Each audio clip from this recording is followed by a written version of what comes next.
Maligayang paglalakbay, mga giliw kong taga-subaybay. Ako'y inyong samahan at ating talakayin ang mga bagay na nakapagpapabuti, nakapagpapainam ng ating buhay. Ito po ang Journey to Ultimate Prosperity. Ako ang inyong lingkod, Pastor Israel Bakdayan. Ang ating title ng pag-aaral ngayon ay isang napakaganda na namang subject na dapat ninyong malaman. Ito po ay health is one of your greatest wealth. Okay? Alam niyo po ba na maraming mga tao ang naghahanap buhay, lubusang nagpapakamatay sa paghanap buhay upang humanap ng maraming pera, at pag sila'y meron na ng pera, sila naman ay magkakasakit at lahat ng kanilang mga ipinundar ay mauubos lang dahil sa pagpapagamot sa kanilang mga karamdaman. Pero kung tayo ay naghahanap buhay at tayo ay nag-o-observe ng tamang buhay, o sabihin na nating tamang lifestyle sa buhay, ang kalusugan ay talagang isang kayamanan natin at patuloy tayong magiging maligaya hanggang sa tayo'y tumanda. Naiwas natin ang ating mga sarili sa mga pagkakasakit, bagamat hindi 100%, pero mailalayo natin sa tamang estilo ng pamumuhay. Tignan ninyo itong mga pag-aaral na nakita sa research. Alam niyo po ba ang top 10 causes of death by the World Health Organization? Ang sabi dito, how many people died every year? In 2016, ito po several years ago, an estimated 56 million people died worldwide, okay? What kills more people? Infectious diseases and non-communicable diseases.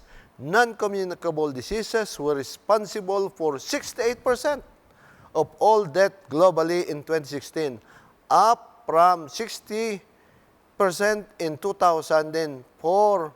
Main non-communicable diseases are cardiovascular diseases, cancers, diabetes, chronic lung diseases, communicable materials, maternal, neonatal, and nutrition condition collectively were responsible for 23% of global deaths and injures caused 9% of all death, ang sabing ganon. So, ating nakikita ngayon na matindi ang ibinubunga ng estilo ng ating pamumuhay. Yung non-communicable ay ibig sabihin yan, merong kinalaman sa ating lifestyle. Ito po, are cardiovascular diseases the number one cause of death throughout the world? Ang sabing gano'n ng World Health Organization, yes, cardiovascular diseases killed 17.5 million in 2016. That is, in 3 in every 10 deaths of these 74 million people died of ischemic heart disease and 6.7 million from stroke. So, ibig sabihin ito, yung pong maling estilo ng pamumuhay, merong tatlong culprit na dapat nating malaman. Yan ay fats, number 1. Tapos sugar, pagkatapos ay salt. Aside from karne na ating kinakain, so matindi yan. Yan ang cause nitong mga non-communicable diseases na yan. Ngayon, ito pa, is 10 leading causes of death in the world, 2000 to 2016, okay? Ischemic heart disease, stroke, lower respiratory infection, and chronic obstructive lung disease have remained the top major killers during the past decade. At saka yung HIV na lang ay slight na bumaba. Chronic disease cause increasing numbers of death worldwide. Lung cancer along with trachea and bronchus cancer, okay, cost 1.6 million only. Okay? Death in 2016 up to 1.2. Yan. Ang sabi dito, rich and successful people invariably take care of their health because they know that every moment wasted in sickness means financial loss. Totoo po yan, di ba? Kaya nga, yung mga taong maingat sa sarili, sila yung maligaya, sila yung tumatagal, at sila yung merong talino upang i-manage ang kanilang buhay sa tumpak at maayos na paraan. In order to get rich and then to enjoy the money you have earned, you have to take care of your health. Huwag aabusuin ang sarili sa paghahanap buhay at gagawin mong 24/7 ang iyong hanap buhay at kulang ka na sa tulog. Maraming mga, at saka sobra naman sa pagkain, maraming mga sakit ang idudulot sa inyan. Exercise regularly, watch your calories, occasional indulgence in junk foods is excusable. Ang sabi, whether you do a job or have your own business, the last years are the most productive.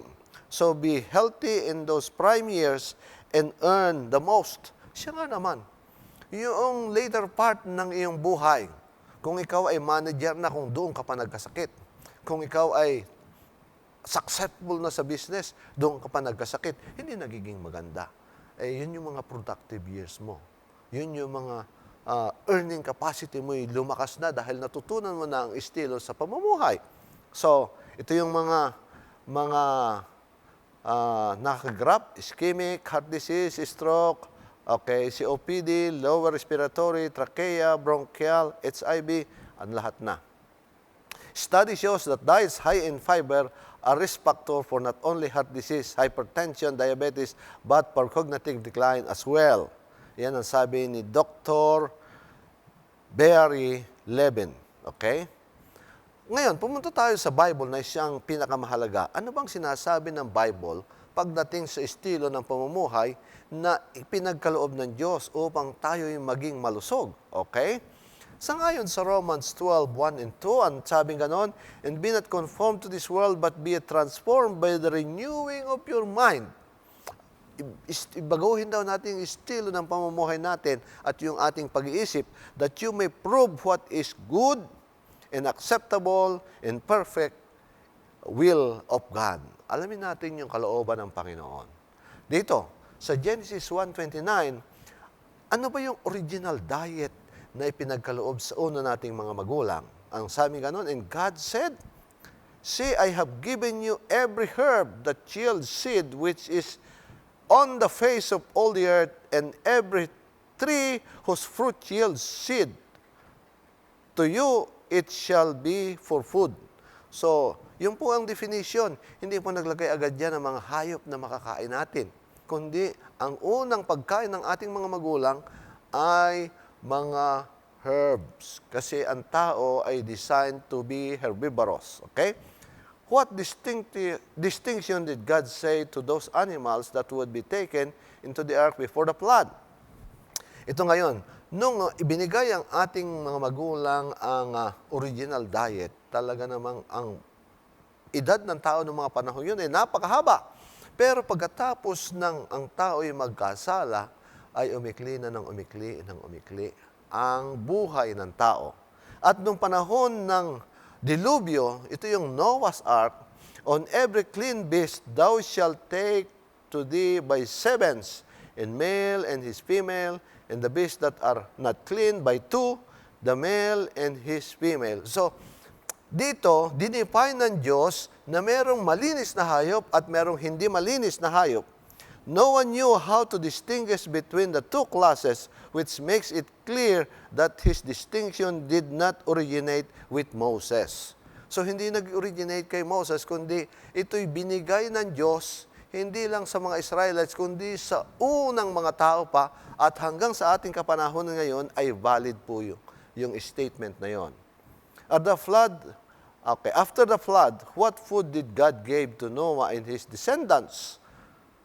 Chapter 9 ng Genesis, verse 3, every moving thing that liveth shall be meat for you, even as the green herb have I given you all things, but flesh with the life thereof, which is the blood thereof, shall ye not eat. Ang sabi ganon. Yung may dugo, huwag nyo kakainin. Yung mga nabubuhay, at alam naman, dinefine naman doon, lalo tigit yung mga malilinis na hayop, di yun ang priority mo ng kainin. Ano ho? Noah, after the flood, plant foods were destroyed in the flood, so they were permitted to eat animal meat. The permission did not imply an unrestrained and unlimited eating of every kind of animal because Noah knew previously that God makes a distinction between the clean and the unclean animal. So, ipinagkaloob. Ito yung mga edad ng tao nung araw. Ito yung before the flood. Ang edad ng tao, tignan ninyo, 900, 800, pinakamababa si Enoch na talagang hindi siya namatay dahil kinuha siya ng Diyos after 365 years. At pagkatapos, ang pinakamababa si Lamech, 777 years. Okay? After the flood, tignan ninyo ang buhay ng tao, paikli ng paikli ng paikli.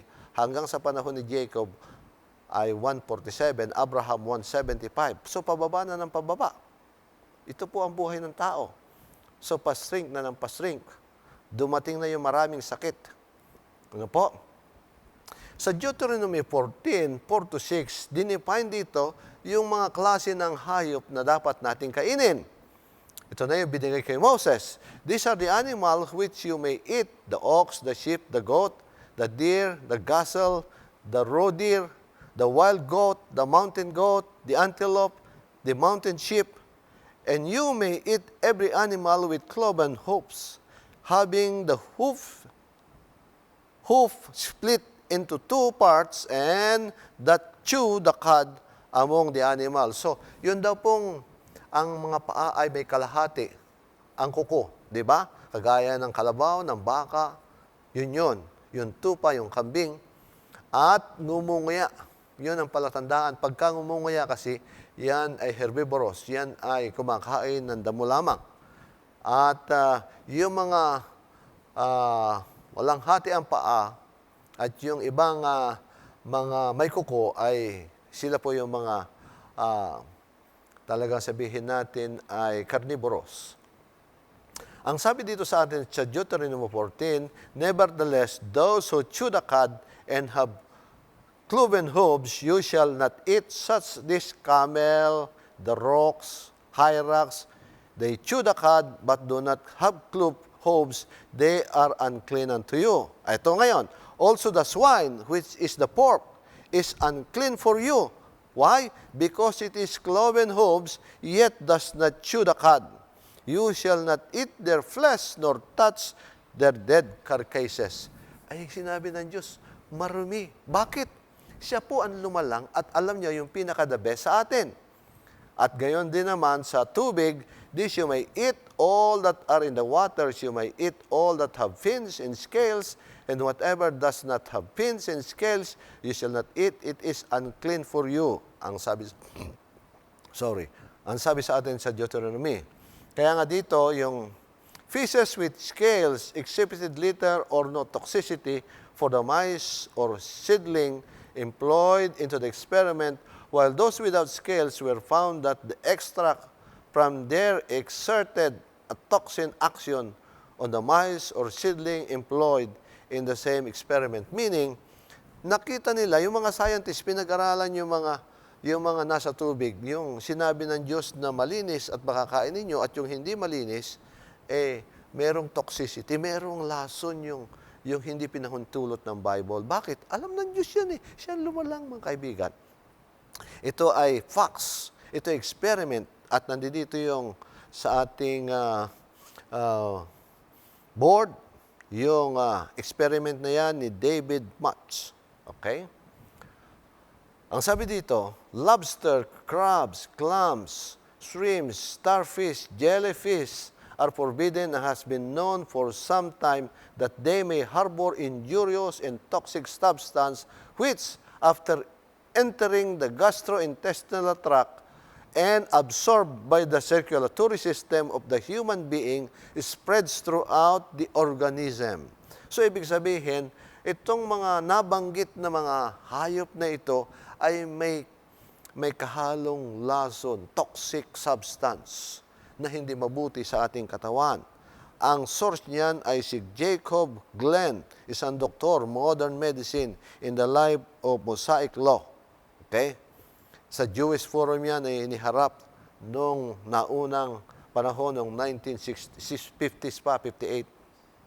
Ito pa, all clean birds you may eat, but this you shall not eat: the eagle, the vulture, the buzzard, the red kite, the falcon, the kite after its kind, every raven after its kind, the ostrich, the short-eared owl, the seagull, the hawk and their kinds, the little owl, the screw owl, white owl, jackdaw, the carrion vulture, the fisher owl, the stork, the heron after its kind, and the hoop and the bat, also every creeping thing that flies is unclean for you. They shall not be eaten. You may eat all clean birds. So, yung mga hindi nabanggit yan, yun ay malinis. Pero specified yung mga marurumi at yung kanyang kauri. Ano po? So, malinis ang sinasabi ng Bible at very plain. At ang sabi dito, yet this you may eat for every flying insect that creeps on all four, those which have joined legs above their feet, with which leap on the earth.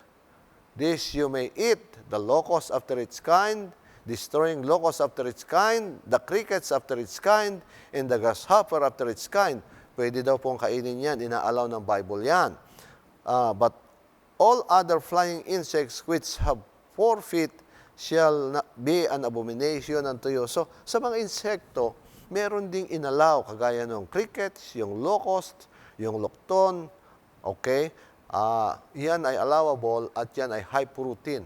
Sa ibang mga kalahi, ibang mga tribo ay masasarap na special delicacy yan. Incidence of lung and colorectal cancer is lower in vegetarian than in non-vegetarian. So advantage yung mga kumakain lang ng gulay kaysa dito sa mga carnivorous. Okay? Facts, vegetarian tends to have a lower incidence of hypertension than non-vegetarians. So meron, kinukompare yung kumakain at hindi kumakain ng karne ay mas mababa ang insidente ng pagkakasakit. Okay? Facts, another facts, vegetarian diet can prevent 97% of coronary occlusions. Yung mga pagkakasakit sa bituka, 97% ang porsyento na hindi ka magkakasakit. Ang sabi pa dito, fruits, grains, nuts, and vegetables constitute the diet chosen for our Creator. This food prepared in a simple, natural manner as possible are the most helpful and nourishing. They impart the strength and power, endurance, and vigor of intellect that are afforded by more complex and stimulating diet. Okay? Ang sabi sa atin dito, beloved, okay, I pray that you may prosper in all things and be in health just as your soul prospers. Ang sabi dito sa atin, ang original diet yung vegetarian. Okay? Pero ang Diyos napakaunawain na nung dumating ang baha, narito ngayon inalaw ang flesh foods. Pero ang tao lumampas pa doon sa ipinagkakaloob ng Diyos kung ano-ano ang naimbento ng tao na kainin at talaga namang nagiging special delicacy at exotic food pa ang iba. Lahat na ang mahirap pa dyan, pati sa internet nakalagay ang tao, ang laman ng tao ay kinakain na rin ng kapwa-tao. Talaga namang cannibalism na yung mga ganon. So, nakakadiri na yung iba. Hindi nagiging mabuti. Pero napakaiging mag-stick tayo kung anong sinabi ng Bible. At kung pinakamabuti nga, ay sundin natin yung original diet ng ipinagkaloob sa atin ng Diyos. Kung hindi naman, at least doon man lang sa allowable na ipinagkaloob. Na yon ay nabanggit natin kanina. Ano po? Aking isasaysay sa inyo ang isang kwento. Meron akong dalawang kaibigan, si Ate Seni at saka si Kuya Mike. Sila po ay matagal ko nang kakilala. Sila ay dito sa Pilipinas, parehong professional at pagkatapos nagkaroon ng pagkakataon na sila ay mapunta sa Estados Unidos. Doon sila nag-establish ng kanilang mga anak, pinalaki at pinag-aral. At nung makatapos na ang kanilang mga anak ang buhay ay busy as usual. Ang dalawang magsing-irog na ito'y masipag. Sila ay subsob sa pagtatrabaho. Sa United States, ang lahat ng tao ay halos masisipag. Pag ikaw ay tamad doon, ay ikaw ay maghihirap, kasalanan mo yon. Pero kung ikaw ay masipag at masikap, ay uunlad ka. Depende yon sa iyong kakayahan. Ngayon, itong si Kuya Mike at saka si Ate Seni, sila ay mga faithful churchgoers. Meron silang strong faith kay Lord. However, isang araw, itong si Ate Seni, siya ay nagpa-medical check-up at sa kasamaang palad, siya ay na-detect na merong matinding karamdaman. Sangayon sa kanya, nagkaroon siya ng na-detect siya na nagkaroon siya ng CA. At pagkatapos nung siya ay na-detect, ay hindi niya matanggap ito. However, ay silang dalawa, sumpo ng kanilang buong sambahayan, they bowed on their knees, ask wisdom from the Lord. Anong ating gagawin? Ano ang pinakamabuti nating gagawin ngayon? Siyempre, maski sino pa man, pagka ikaw ay merong karamdaman na matindi at walang kagamutan, ang reaksyon mo talagang matindi. So, na-stress sila. However, they prayed hard to the Lord. At hindi lang basta nag-pray sila, nag-research sila. So, nung sila ay mag-research, ang commitment nila ay bumalik doon sa original diet na dinisenyo ng Panginoon. Naging strict vegan sila. At pinalo nila yung original diet na siyang binigay ng Diyos mula doon sa umpisa nung ang tao ilalangin. Si Ate Seni ay hindi lang basta naging original na vegan, kundi talagang pinag-aralan niya yung mga herbs na makapagpapalakas, makapagtatanggal ng mga cancer cells o eliminate doon sa mga ganong klase ng kalagayan. So, pinag-aralan niyang mabuti. They bowed down their knees, they prayed hard, and one thing na kanyang ginawa nung kanilang malaman ito ay, the Lord is so good. Binigyan siya ng opportunity pumunta dito sa Pilipinas at pagkatapos, ang sabi niya, life is short. I need to help people. Kaya si Ate Seni ay patuloy na nagtingin ng kaparaanan kung papaano siya makatulong, makagawa ng mga bagay na ikalulugod ng kalangitan. So, ang unang niyang mga ginawa ay tumingin siya ng mga estudyanteng maisponsoran. Of course, the Lord is so good. The Lord has blessed them in so many ways. So, ang sabi niya, God is so good. It's time to pay back what God has done for us. So, umuwi siya dito sa Pilipinas at naghanap siya ng mga maisponsoran niyang estudyante. Alam ninyo, kapag ikaw ay mayroong karamdaman, do something that will brighten your days, that will inspire you more. So, yun ang kanyang ginawa. Aside from health modification, tumulong pa siya. Okay? Tumulong siya ng mga estudyante, lalo tigit ng mga working student from Mindanao to Visayas hanggang Luzon. Ang kanyang naging sponsor ng mga students, ang kanyang ini-sponsoran ng mga students ay umabot na mahigit 100. The Lord was so good. Okay? During those times, na-bless sila at binigyan siya ng means kung paano magkaroon ng pagkakataon na makagawa siya ng mas maraming kabutihan sa mga tao, lalo tigit yung mga nagsusumikap sa kanilang sarili na magkaroon ng wisdom at lalo pang gamitin ni Lord sa kagawain niya. So, yan ang ginawa ni Ate Seni. Nag-sponsor siya ng mga teachers, ng mga pastors, at ng iba pang mga working students sa iba't ibang dako. At sa ganung paraan, later on, nung siya ay nag-change ng lifestyle, na feel niya na yung kanyang cancer ay pinagagaling ni Lord. Pinagagaling ni Lord. So, hanggang sa ito ay totally na-overcome niya. At dumating ang time na dineclare ng doktor dahil sa change of lifestyle ay siya'y gumaling. Pero may panahon na kanyang sinabi, Lord, if it is your will, let it be so.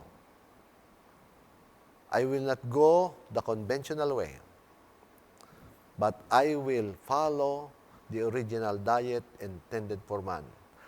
Instead na ako ay magpapa-opera at gagamitin ko yung $1 million at spend ko kung kanino pa man na mga doktor, I'll just use this for those less fortunate people. If I die, I will die. But if not, the Lord, have mercy, have mercy. So yun ang kanyang ginawa. At alam nyo, God is so gracious. Sinagot ang kanyang panalangin. Siya ay gumaling sa CA, hindi siya nagpa-opera. Ang Diyos, mabuti. Ang kanyang ginawa lang, modification, good mental thinking, na siyang mahalaga, na siya nagre-relate sa Panginoon, at pagkatapos gumawa siya ng mga bagay na mabuti sa harapan ng Diyos at sa ating kapwa-tao. At malaki ang impact nito. Malaki ang impact nito. Kung nangyari sa kanya, kaibigan, pwede rin mangyari sa iyo. Kung sino man yung mga taong nakikinig dyan na naabot ng station na ito ngayon, na merong matinding karamdaman, aking hinahamon kayo na tignan ninyo at subukin ninyo ang Diyos. Sundin ninyo ang blueprint kung ano yung pinakamabuti. Sina-challenge ko kayo na nakikinig. Makipagkinig kayo sa Diyos, makipagtipan kayo sa Diyos, at yung pakikipagtipan na yon, inyong sabihin sa Panginoon, Lord, I believe in you. I believe in your power. I believe that you can heal me. You are the great physician. At lahat ng mga karamdaman nung iyong kapanahunan, iyong pinagaling. Much more sa ating kapanahunan ngayon. I believe and I am willing to obey what you intended for man to do. Ikaw may mag-change ng iyong lifestyle, pati yung iyong thinking, pati yung iyong mindset. Alisin mo yung mga bagay na hindi mabuti sa iyo, alisin mo yung iyong mga bisyo, subukan mong sumunod sa kalooban ng Panginoon, mag-research ka upang matulungan ka sa iyong karamdaman, at sa gayon, unti-unti mong maranasan, huwag mong wawalain yung faith mo kay Lord at yung paggawa mo ng mabuti, at unti-unti mong maranasan na ikaw ay gumagaling. Gumagaling, gumagaling. Of course, do not forget to go to your doctor and have that regular check-up. Pero huwag kang mawawalan ng faith, ng pagtitiwala. And I do believe, when you believe with God, all things are possible. At ang sabi nga noon sa atin sa Philippians 4:13, I can do all things through Christ who strengthens me. Ito po ang journey to ultimate prosperity. Dumadalangin, kaibigan ko, na sana ikaw ay pagpalain at patuloy na biyayaan ng ating Poong May Kapal. God bless you.